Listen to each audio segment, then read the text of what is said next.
Bismillahirrahmanirrahim. Assalamualaikum warahmatullahi wabarakatuh. Alhamdulillahi binikmatihi tatimmu shalihat. Asyhadu an la ilaha illallah, asyhadu anna Muhammadan abduhu wa rasuluh. Allahumma salli ala Muhammad wa ala ali Muhammad. Kaum muslimin dimanapun Anda berada, semoga Allah Subhanahu wa taala senantiasa menjaga kita semua dalam keimanan dan ketakwaan kepadanya. Pada kesempatan ini, kembali kami akan melanjutkan sebuah pembahasan terhadap buku kecil yang bisa kita perlihatkan, yang senantiasa kita bacakan isinya, kemudian kami jelaskan sedikit kandungannya sesuai dengan pemahaman ilmu kami. Ya. Judul buku tersebut kita bacakan ulang, yakni 31 Tuntunan Hidup Berkah dan Panjang Umur ala Nabi Muhammad SAW. Di pertemuan sebelumnya telah kita bahas amalan-amalan yang dapat memanjangkan umur, menambah kebajikan dan meningkatkan derajat seseorang muslim di hadapan Allah Subhanahu wa taala. Yakni yang pertama kita sudah jelaskan, carilah pahala dari Allah dalam setiap amalan yang Anda lakukan. Nah, sekarang amalan yang kedua yang ingin kami jelaskan pada kesempatan ini adalah sambunglah silaturahim dengan kerabatmu. Sambunglah silaturahim dengan kerabatmu.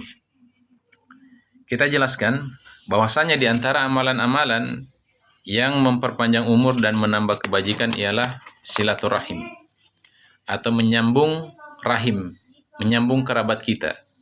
Dari Abdullah bin Mas'ud radhiyallahu an, bahwasanya Rasulullah sallallahu alaihi wasallam bersabda, silaturahim tazidu fil umur. Silaturahim akan menambah umur.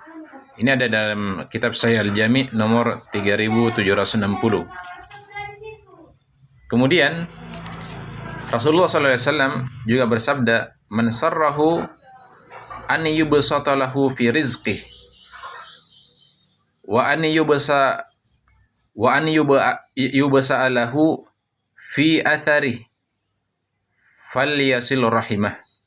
Barang siapa yang ingin diluaskan rezekinya, kami ulangi ya, barang siapa yang ingin diluaskan rezekinya dan dipanjangkan umurnya, maka hendaklah ia menyambung kerabatnya. Maksudnya adalah dia kemudian menyambung silaturahmi terhadap keluarganya. Apakah hubungan yang putus karena kesalahpahaman, ada polemik di antara keluarga kita, ya, di antara saudara kita, tentunya kita harus sambung kembali. Kemudian Rasulullah SAW juga bersabda, an Abi Hurairah radhiyallahu an, silaturrahim allati man wasalahu wa man qata'aha qata'ahu Allah. Dari Abu Hurairah radhiyallahu an, beliau berkata, silaturahim yang barang siapa menyambungnya maka Allah Subhanahu wa taala akan menyambungnya, dan barang siapa yang memutuskannya maka Allah Subhanahu wa taala akan memutuskannya pula.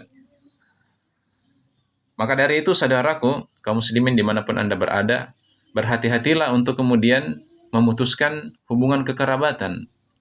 Karena ada ancaman dari Allah Subhanahu wa taala, ada laknat dari Allah Subhanahu wa taala, yakni siksanya. Allah Subhanahu wa taala menjelaskan siksaan tersebut. Allah Azza wa Jalla berfirman, Fahal asaitum in tawallaitum an tufsidu fil ard wa tuqatti'u arhamakum ulaika alladhina la'anahumullah fa asammahum wa a'ma absarahum. Maka apakah kiranya jika kamu berkuasa, kamu akan membuat kerusakan di muka bumi dan memutuskan hubungan kekeluargaan, maka mereka itulah orang-orang yang dilaknat Allah dan ditulikan telinga mereka dan dibutakannya penglihatan mereka. Surah Muhammad ayat 22-23. Kemudian Allah Subhanahu wa taala juga berfirman, walladzina yanquduna ahdallah min ba'di mitsaqih wa yaqta'una ma amara Allahu bih ayyusala wa yufsiduna fil ard ulaika lahumul la'natu walahum su'ud dar. Orang-orang yang kemudian merusak janji Allah setelah diikrarkan dengan teguh dan memutuskan apa-apa yang Allah Subhanahu wa taala perintahkan supaya dihubungkan dan mengadakan kerusakan di muka bumi, orang-orang itulah yang kemudian memperoleh kutukan dan bagi mereka tempat kediaman yang buruk atau neraka jahanam. Quran surat Ar-Ra'd ayat 25. Kemudian dari Abu Bakrah dari Nabi Muhammad SAW, beliau bersabda, tidak ada satupun dosa yang lebih pantas Allah Subhanahu wa taala segerakan azabnya terhadap pelakunya di dunia, di samping azab yang disiapkan untuknya di negeri akhirat, daripada kezaliman dan memutuskan kekerabatan. Kemudian Abdullah bin Mas'ud radhiyallahu an pernah duduk setelah sholat subuh dalam suatu halaqah, lalu dia mengatakan, aku bersumpah kepada Allah atas orang yang memutuskan kekerabatan agar tidak beranjak dari kami, karena kami hendak berdoa kepada Rabb kami dan bahwa pintu-pintu langit terbuka untuk selain orang yang memutuskan kekerabatan. Kemudian diriwayatkan juga dalam berbagai athar bahwa rahmat tidak akan turun pada suatu kaum yang di dalamnya terdapat orang yang kemudian memutuskan kekerabatan, dan bahwa malaikat tidak akan turun pada kaum yang di dalamnya terdapat orang yang memutuskan kerabat. Oleh karena itu, tingkatkanlah silaturahmi atau silaturahim.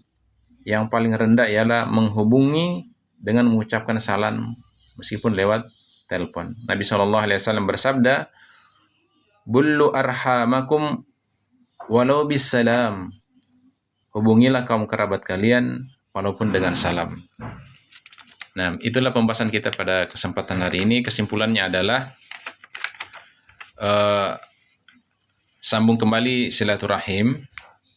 Jika ada kemudian kesalahan-kesalahan baik dari pihak A ataupun pihak B yang kemudian terjadi polemik, perbedaan pendapat sehingga bisa merusak hubungan, maka hendaknya kedua pihak tersebut bisa legowo untuk kemudian saling menerima, saling menyadari siapa yang salah, siapa yang benar, ya.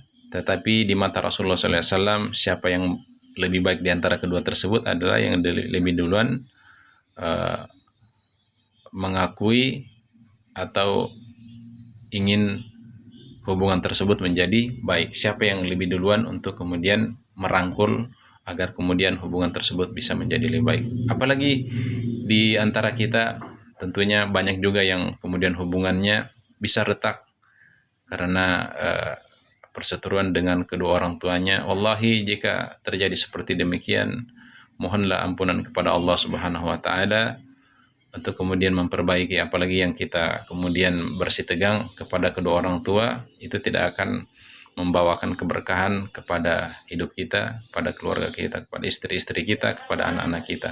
Maka dari itu, hubungan silaturahim ini tidak sebatas juga di keluarga, tetapi yang lebih besar lagi adalah kita harus senantiasa memperbaiki hubungan kita di masyarakat dalam tatanan bangsa dan bernegara. Semoga Allah Subhanahu wa taala mudahkan kita dalam setiap mengerjakan kebaikan-kebaikan. Aqulu qouli hadza astaghfirullah li wa lakum wa lisairil muslimin min kulli dzamb fastaghfiruhu innahu huwal ghafurur rahim. Tsumma assalamu alaikum warahmatullahi wabarakatuh.